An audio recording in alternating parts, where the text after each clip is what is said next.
At IdahoSports.com, we've got you covered 6 ways from Sunday when it comes to high school sports. But what about BSU, ISU, U of I, C of I, CSI?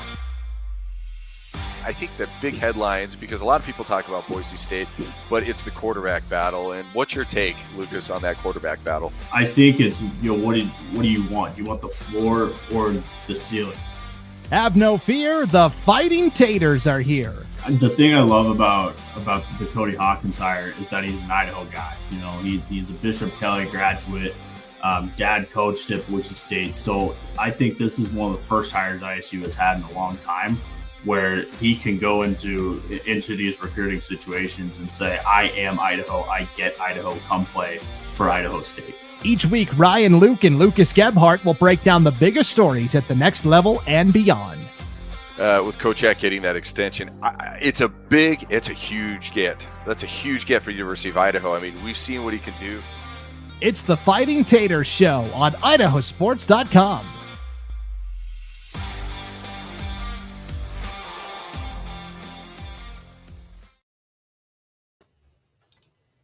All right, welcome into the Fighting Taters Show. Lucas Gebhardt here, along with Ryan Luke. Ryan, football is back. Week 0, college football. We kick off games here in 2 minutes.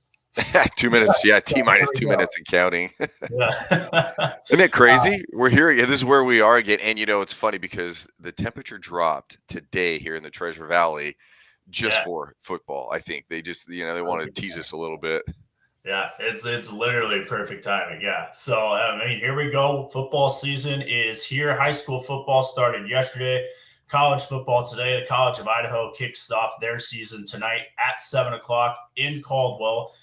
We'll talk a little bit about them as we go along with the show today. And then be sure to check out, when we're done here, we're going to post a full interview that we had with the College of Idaho head football coach, Mike Morosky, which was a great interview. We got to talk to him yesterday. So be sure to be on the lookout for that. We're going to post this right after we're done talking about Idaho All-Americans today, which there are a couple to touch on. One obvious one, and then a kicker, too, that we got to talk about. And then we'll quickly run through College of Idaho's schedule, preview them a little bit. Obviously, Boise State in not only the local news this week, national news as well with their quarterback situation. They kick off their season next weekend at Georgia Southern. So we'll go ahead and get into it. We'll start with these Idaho All-Americans here, Ryan, and Colston Loveland. We got to start with him. A first-team All-American tight end, according to ESPN. And everything that we're seeing is he's going to be one of the best tight ends in college football. And ESPN put him in the same sentence as Brock Bowers, who just obviously got drafted in the NFL, top 15 pick by the Raiders. Colston Loveland, and it's hard. I mean, look, Brock Bowers, that's a huge comparison. But don't get me wrong, I think this kid has the ability, and I think on a lot of levels, Colston Loveland, when he was at the high school level, he showed dynamic playmaking ability, running the ball, yards after catch. So Brock Bowers, if you're not familiar with Brock Bowers, played at Georgia, drafted by the Raiders, first-round pick, and he is one of the most dynamic runners post-reception. And I think that's what you're getting with Colston Loveland, and I think that if you're a Michigan fan, you got to be completely thrilled that you have this kid coming back, and he's going to be playing on your team. They call him the ultimate safety blanket, and he is a first down machine, and he is a big play waiting to happen. So I think it's huge. It's cool. Came from a small school in Idaho, and he shows the big thing is with Idaho kids, you want to see how quickly they produce at the next level. So you have raw kids. A lot of times they're raw coming out of Idaho. They get to the next level, and then how quickly can a coach form them up? And Loveland's been playing for a while. He came in as a freshman and got significant playing time. Yeah, playing time early as well. I just want to read you the little tidbit that ESPN is posting on him. This is ESPN's All-American list. It said now that Brock Bowers is playing in the NFL, Loveland takes his rightful place as the premier tight end in college football, especially with his skill set both as a receiver and a blocker. 6'5", 240-pound junior, incredibly athletic, and finished as Michigan's third catcher, so third leading receiver for Michigan on the national championship team last year.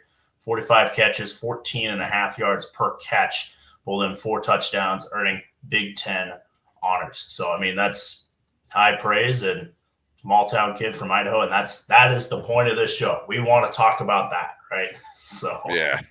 I mean, we're proud of our Idahoans, our Taters, if you will, and and he is like the epitome of what's going on with these kids. It's absolutely phenomenal. There was another article, CBS Sports said he's in the top 100. He was number 53, I want to say, of all college football players this year. I mean, this isn't just hey, you're a good player or whatever. This is all college football players, number 53 on that list.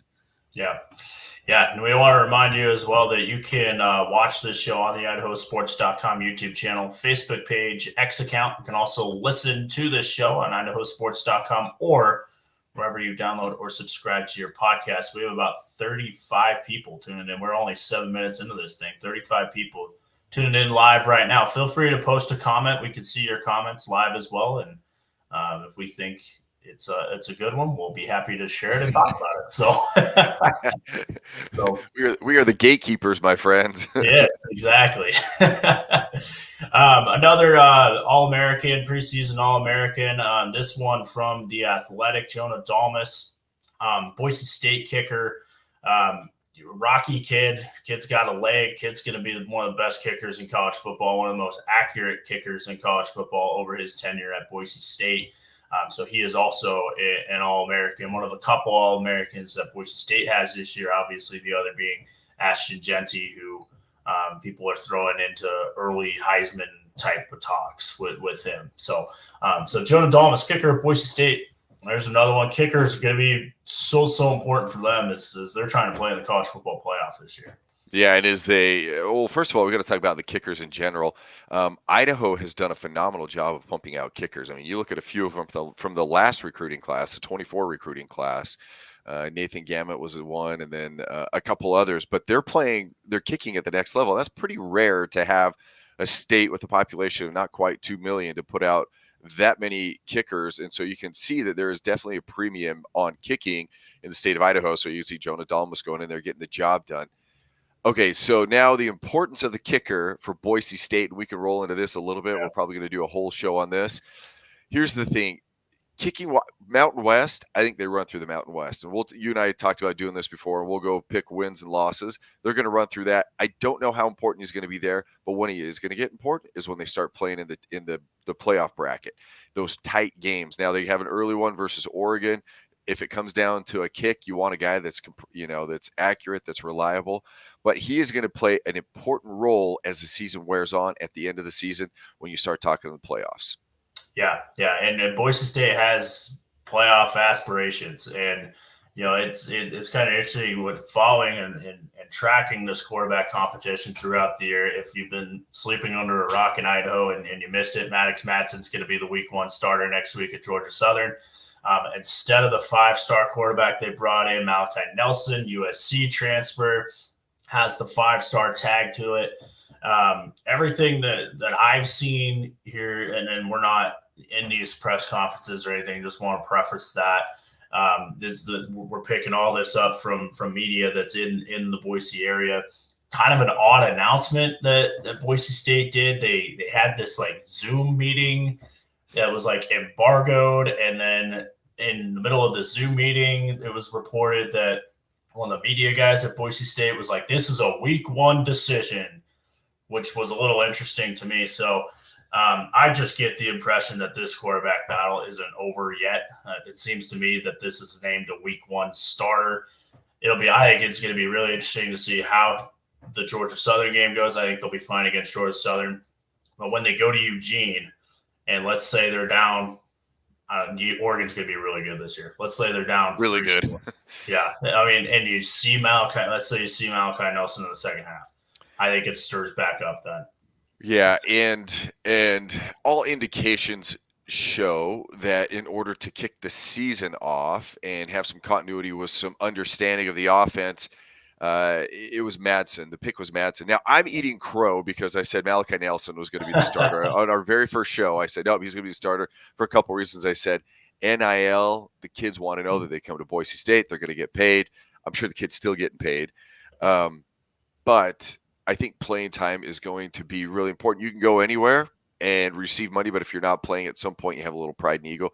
But all indications, and from my sources, which are not amazing, but all of them are just basically saying, yeah, you'll see Malachi Nelson at some point. Now, if Maddox Madsen comes out and absolutely blows the doors off, right? Say he ends up being incredible, and he's really, puts a great foot forward, and they compete versus Oregon to the point where, hey, they could push Oregon. I mean, this is now Boise State ranked just outside of the top 25.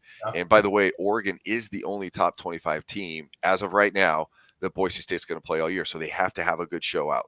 And so anyway, all that being said, I think you still see Malachi Nelson in situations. You get him experience. You get him some knowledge of the offense and game time situation. And again, you made a comment even on the intro. Do you want the floor or the ceiling? Yeah. And I do think that maybe not the first sign of trouble, but if things have the feeling that they even might start going downhill, I think they'll make it like that. They'll make that switch pretty quick. So point being, I don't think this is over yet. I think this is a week one thing. I don't think this is going to be the end of it. But we'll see. And, hats off to Maddox Madsen. He beat out a 5-star recruit in a quarterback competition. So maybe he's better than we've been talking to. I don't know. So hey, look, he was a freshman, came in, did a good job. Malachi Nelson, I think all the tools are there, and you'll see packages for him. They'll put him in situation type stuff to get him that experience. But Madsen really controlled the offense, and he provided that spark. And he has a little scoot to him too, and outside the pocket, little off script type stuff.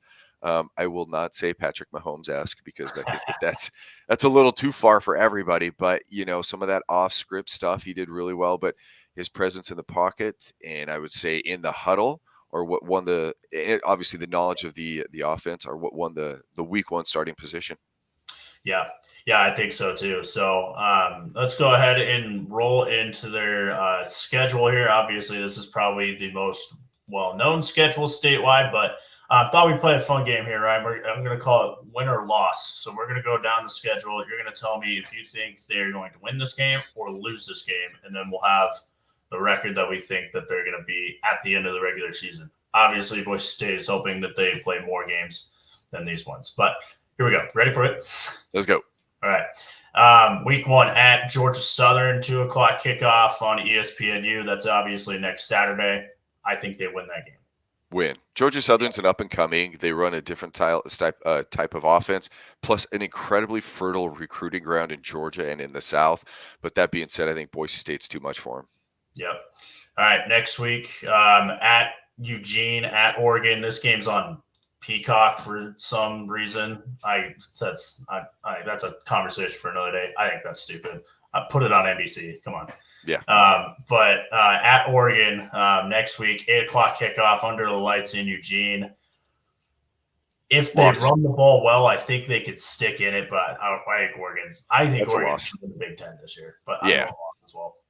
Yeah, Oregon's going to have to go through Ohio State, which is number 2. Oregon's number 3 ranked preseason.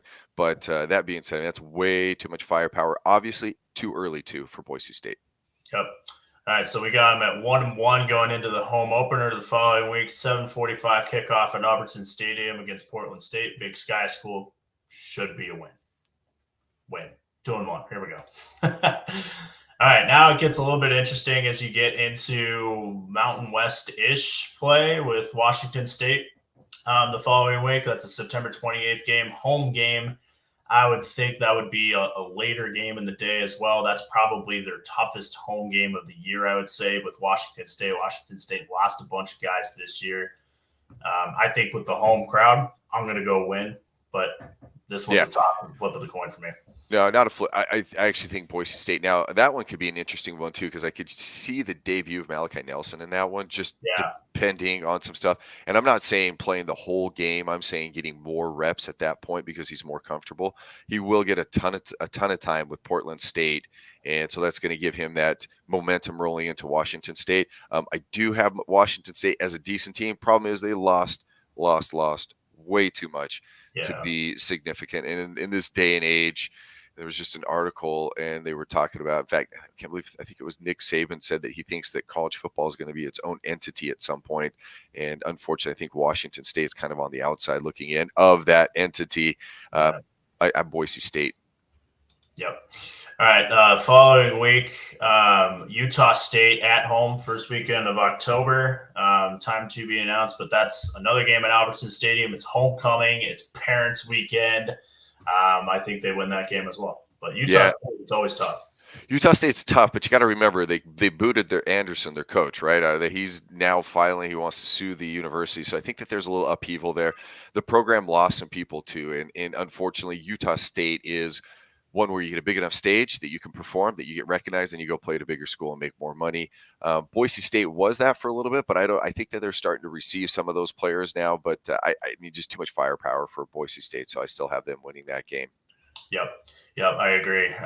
Then the following week, they go to the island, long road trip to Hawaii, 9:00 kickoff. So that's going to be the latest game that they're going to play all year. 9:00 local time kick, I should say. So a little bit earlier in Hawaii, but never easy going to the island. That being said, I think they're going to be okay in that one. But those road trips are tough. Hawaii is not close to us at all. I wish I'd be there a lot more. Hawaii, Tommy Chang's done a really good job, very prolific passer in his time.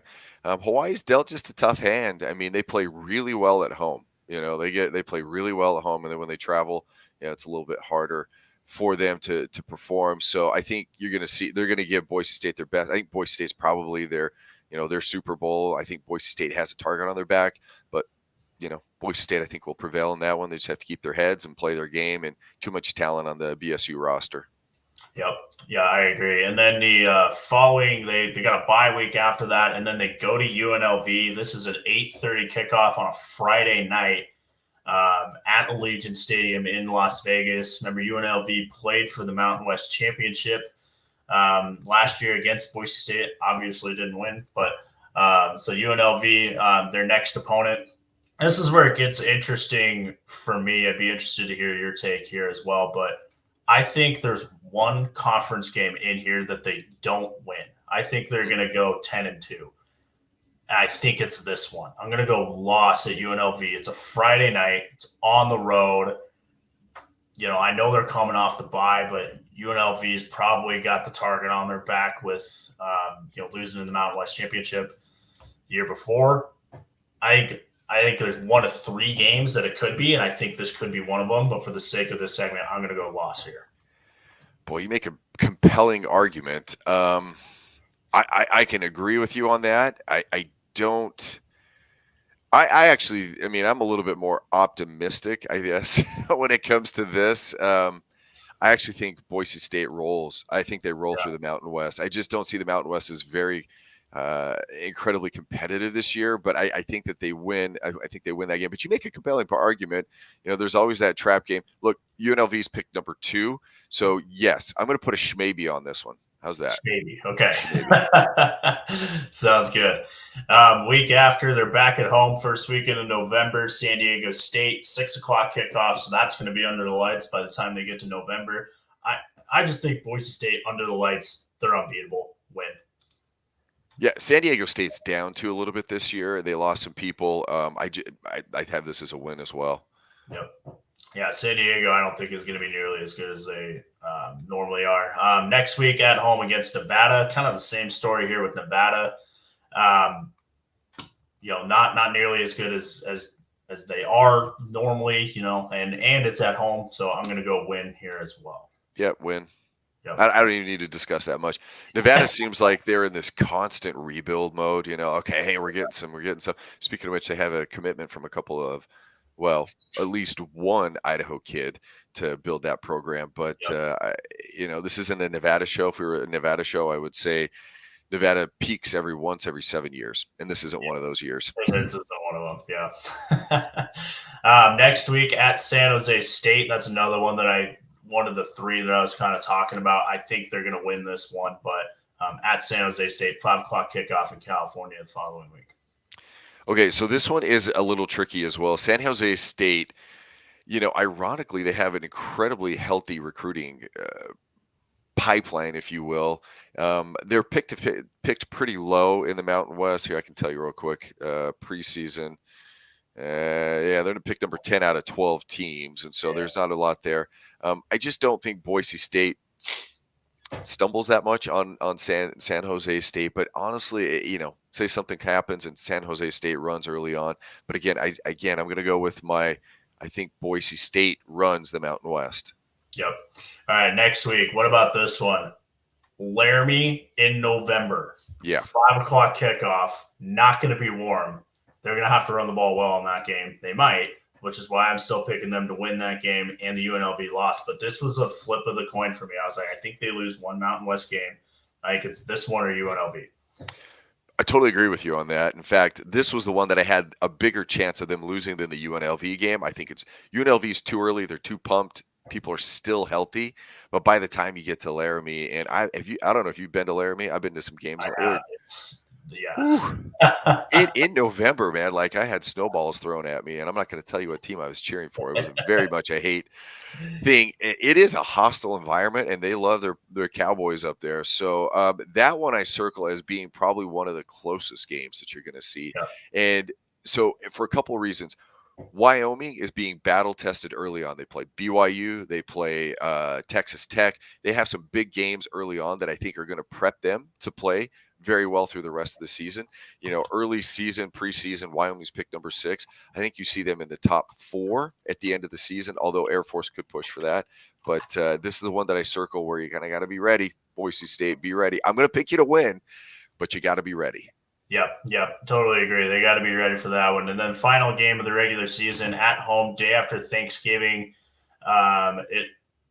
Big noon kickoff on Fox. So prime time, I guess you could say, for Boise State. Day after Thanksgiving against Oregon State. Oregon State, kind of the same boat as Washington State. They lost a ton of guys.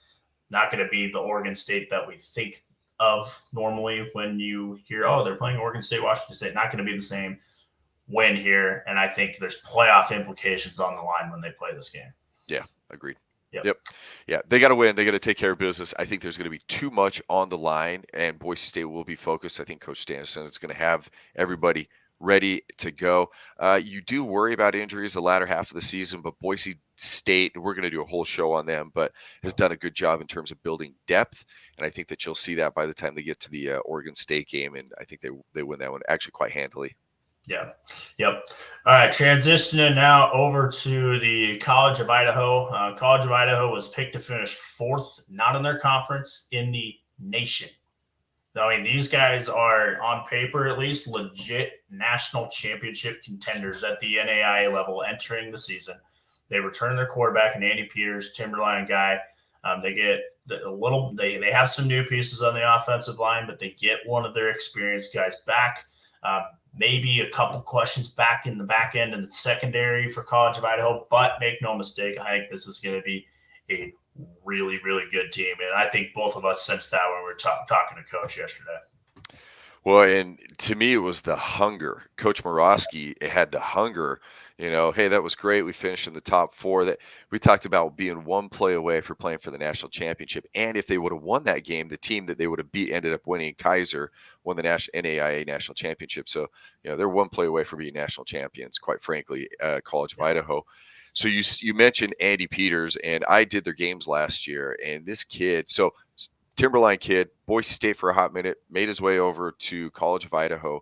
And first of all, I want to preface this with, you got to understand, NAIA is phenomenal football, right? A lot of people say, it's Division III. It's better than Division III football from the NCAA. This is like, you're talking Division II. Division III, you cannot hold scholarship. You can't give scholarships at Division III. NAIA, you can give scholarships. Division II can give scholarships. NAIA can actually give a few more scholarships than the Division II schools. So what you're talking about is, I would say, slightly below FCS level is what you're looking at with NAIA. Completely different organization. That said, College of Idaho runs one of the most – you got to go to Caldwell. Check out one of the games. In fact, tonight, 7 o'clock under the lights, they play – a football game versus a team that last year was called Bishop Sycamore. They literally rolled up an hour before the game started. They were handing out jerseys. This year they flew in, so they're a little bit more established. And Lincoln University, coming from Oakland, But and if you want to know that story, go read about Oakland University and Gary Payton. That's an interesting one. But so anyway, College of Idaho, Andy Peters is phenomenal. He does it with his legs and he does it with his arms. He's a big, strong athlete. And Coach Morosky, you got to watch the interview with him. He mentions just the unchallenged leader of that team. You talk about a couple pieces they're missing. Yes. But the thing is, the depth is amazing. I mean, you look on the sidelines and they have 110 kids just listed and they're all there. They're all standing on the sidelines and they're attracting them from all over. So yes, phenomenal football team. And last comment, they play in the SEC of NAIA, which is the Frontier Conference. A lot of teams out of Montana, Oregon. They're getting a couple next year that will even make them better. Dickinson State, a couple others. But yeah, Frontier Conference. And it is really, really, really good football. Yeah, they got a couple ranked teams in the preseason on their schedule, which we'll go ahead and get into now. We already mentioned tonight they play Lincoln, 7 o'clock kickoff at Simplot Stadium over in Caldwell. Win. You don't know what you're going to get because Lincoln does not. They're like unaffiliated. They don't play NCAA or NAIA. They play. I don't know what they play. So it was funny last year. We saw him come out on the field and I saw about 5 guys. I was like, that guy's like 350 pounds. Now that said, I mean, they rolled him and I expect them to win this, but you just don't know what you're going to get. Yeah. Following week, so next Saturday, week from today, they have another home game. They're going to play Simpson. That's another school out of California. Unranked going into the year, but I think that College of Idaho, and this coach talked about this yesterday, got to get off to a strong start. I think they do that. I think they start the year 2-0. Yeah, I agree. That's a win. Yep. And then they roll into the Frontier Conference play. Frontier Conference, obviously the conference they play in, at Montana Western. This is where it starts to get a little bit tougher when you get into that Frontier Conference play. Montana Western ranked 11th in the NAIA, and their preseason poll went 9-2 last year. This is their first challenge. Yeah, and that one at Montana Western, I hate to say it, I think College of Idaho wins the Frontier Conference, but we talked about some trip-up games, and I think Montana Western might be one of those. That said, early on, boy, I'm going to go College of Idaho will lose a game. Yeah. Is it this one? You know what, they might. I want to be optimistic, but I do think they lose this one.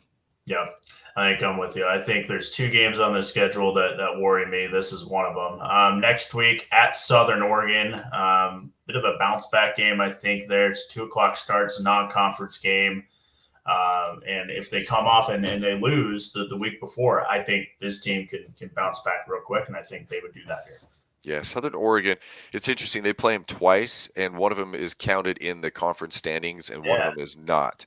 And so they did the same thing last year, and they won one and then lost one. So I think they beat Southern Oregon. I think that Southern Oregon lost a couple pieces as well. I'm telling you, that Andy Peters coming back at quarterback is critical. Yep. Yeah, we talked about that at length. So, again, I know we're hammering it, but be sure to check out that interview. We talked to him for about a half hour. We're going to post that right after we're done here. Next week, back at home, Montana Tech, a noon start, earlier than what they normally start. These games are normally like 1 o'clock or 7 o'clock starts. This is a noon start back in Caldwell, Montana Tech, last weekend of September. I think they're going to win that one. I do too. Tech's tough. Tech's a tough team, but I do think they win that one, especially being home. Yeah, Montana Tech ranked 21st in the NAIA coming into the season, went 7-4 last year. That's, to me, I think that's their second toughest game on the schedule. But I think at home, I think they'll get through. So, yep. First week of October, back to the road, Billings, Montana at Rocky Mountain. Another tough game. Rocky's supposed to be good this year. We heard Coach talk about that a little bit yesterday too, but so is College of Idaho. Win. Yeah. To your point, I think Rocky puts a good product on the field all the time, and that is up at Billings. But again, I just think there's too much firepower for College of Idaho. So I have a win going into Billings. I have a win. Yep. Next week, back at home, Arizona Christian. Any concern there? No concern. Arizona Christian building. I have a really terrible story about Arizona Christian. It's a great story, but my grad school it's in Glendale. It's called Thunderbird, which is funny that they have a Thunderbird as the Arizona Christian logo. They ended up buying the campus, and then my school moved to downtown Phoenix. So I have a lot of memories on their field. I actually played some rugby and messed around, and now it's a full turf field. But that's a sad story. But Arizona Christian, nope, that's a win. They are building though, and that's a really good recruiting area. And you're starting to see more and more, I would say, kids consider Arizona Christian. But as of right now, College of Idaho has them. Yep. Following week after that, back to the road, back up to Montana State Northern, not to be confused with the other Montana State, but again, it's going on the road in start getting into these cold weather months at Montana. Gonna have to run the ball well. Running a defense, I think, always has to travel well. Good news for College of Idaho. I think they're gonna run the ball really well this year, partially because of Peters, but I think they have a really good couple sets of backs as well. I think they'll win this one too. Yeah, and last year the game was in Caldwell, and Montana State, I think, had 73 yards. Montana State Northern. So they're rebuilding, have a new offense. In fact, I think the cat's out of the bag. They're going to run the triple option, so I think that'll be good for them. But that being said, just too much firepower. Idaho State rolls. Excuse me, Idaho State. College of Idaho rolls. Yeah. Following week, back at home against Carroll. Last home game of the year, October 26th, 1:00 start. Carroll, another one of those teams that they recruit fairly well down here in Idaho. They have a basketball side as well, which we can talk about once we get to basketball season. But another one that, College of Idaho at home, fans always show out. I think that they're going to win this one. Senior night or senior day, I guess. But I don't think they're going to lose their last home game of the year. Actually, they do have one more, Southern Oregon. That is yeah, you're right. Yeah, you're so this is the other one that I'm circling because Carroll shows up, and they show up every time, and there's a great rivalry there. One thing that they did say, the coach Morosky said, is that Carroll has a lot of money. And so, listen, NIL isn't just for the NCAA. NIL works all across the board. And this is the other one that I circled of being kind of a trap game for College of Idaho. In fact, the local boy, Peter Menard from Bishop Kelly, signed to go play at Carroll College. So he's going to be up there running back for BK. I don't know how much time he's going to see. Maybe he's starting running back. Who knows? That said, this was the trap game. I picked Montana Western early on for College of Idaho to lose. I think they do win this Carroll game because I think Carroll isn't quite back. They have aspirations. They were a powerhouse, won a couple national championships, a few years ago. So they're not quite there yet. Yeah, I think you talked me into at least it being a trap game. I don't know. I think I do like that they're at home that week. Carroll College is getting some votes in the preseason polls. So is one of the next schools we're going to talk about in Southern Oregon. But yeah, I don't know. I think that's going to be a tough test, but I do think they're going to win, and it's because they're at home. So that's my tiebreaker.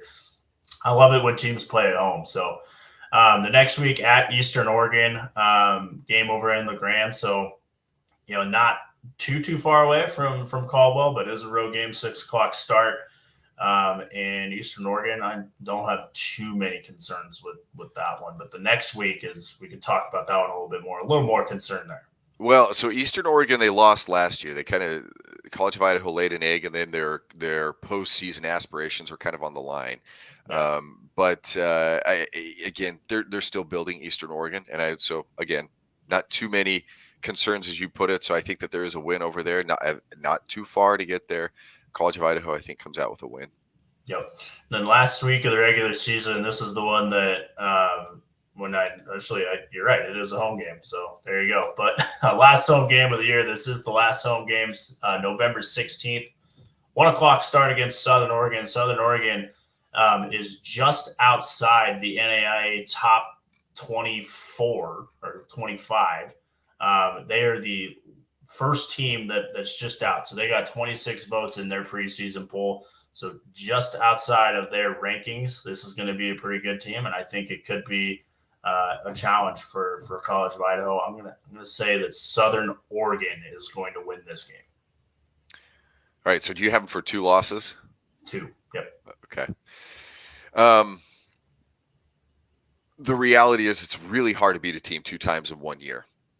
Yeah, Really, well, really hard. that's what I was saying. They play each other twice. They go on the road in September, and then they come back to Caldwell to end the year. Yeah, so I think it's 1-1 essentially is what I'm saying. Yeah, and if you're College of Idaho, you want to lose the first one. If you're going to lose one, you want to lose the first one because the second one counts in the Frontier Conference standings. Right.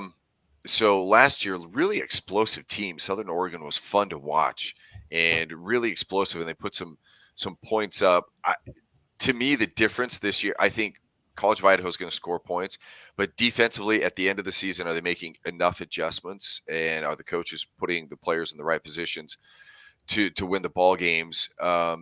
And because they have so much firepower at Southern Oregon, this will be a shootout. Now, I'm going to give it to this could determine the Frontier Conference championship, and if that's on the line, I'm going to give it to College of Idaho with the nod.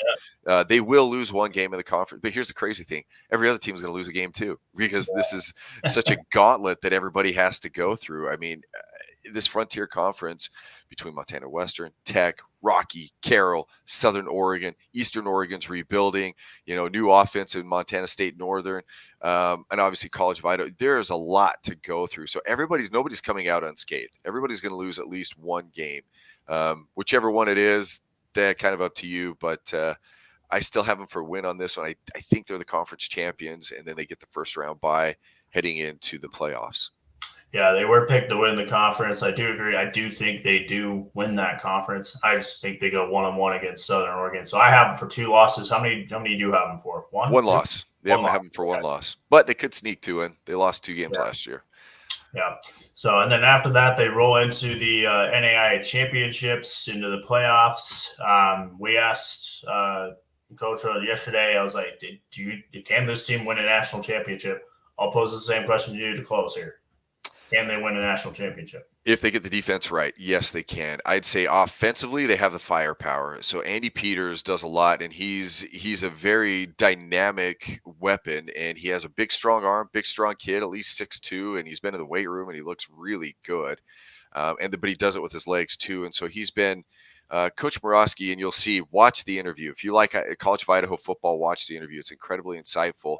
They were at about a 55% completion percentage last year, and they need to be up around, actually I think it was just above 50%, right? And so they need to be up around that 65% is what they're looking for this year, and that's going to come with maturity at the quarterback position and running the offense according to what's being called. And I think all of that's going to find itself. Some of the new pieces on the outside to throw to. The running game is going to look slightly different, but I still think it'll be effective. But at the end of the day, it's that defense. And can the defense step up and not allow? Because the offense had to chase at times in the second half. All right, we got to score more points. It was holding serve, who broke serve for a lot of that. And I think the defense, if they take that next step, and they become a force, and they can break serve multiple times a game, I think, yes, there is the firepower, especially coming out of this conference and seeing what I've seen from the rest of the country. Some of the Midwest schools, the conference has one really good team, and that's it. You go to the South, Kaiser, really good football team. But I think because of the galvanization that's going to happen in the Frontier Conference by the time they get to the playoffs, if they're healthy and the defense stepping up, they are capable. Yep, I agree with you as well. So I think both these teams are going to be really good this year. So we'll see how it all pans out. But be sure to check out our full interview with Coach Mike Morosky. We'll post that here in just a couple minutes. And be sure to go check that out. As we close things out here, I'm going to play in a little music to close us out. There you go. But enjoy your Saturday, everyone. Be sure to check out our interview. Ryan and I also are launching a Fighting Taters Instagram page, so go find that on Instagram. We'll post some stuff there as we go along throughout the year. But go Yotes, starting out Idaho. Happy college football day, my friends. That's right. Be sure to check out our interview. We'll see you then.